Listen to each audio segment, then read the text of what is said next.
Hey guys, this is Northville Tech. In this video, we're going to learn how to remove an address from SeatGeek. If you don't have a SeatGeek account, we will put a link in the description below for you to sign up. But if you already have an account, just open the website, then click Login.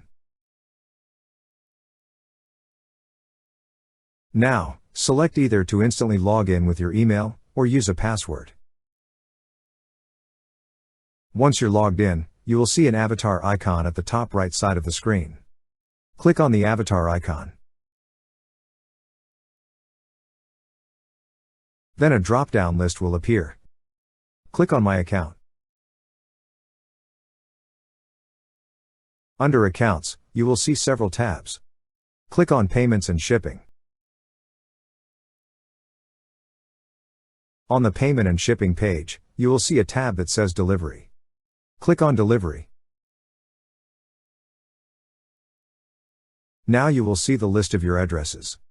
Click on the 3 vertical dots beside the address you wish to remove. On the drop-down list, you will see an option for Remove. Click on Remove. That's how you remove an address from SeatGeek.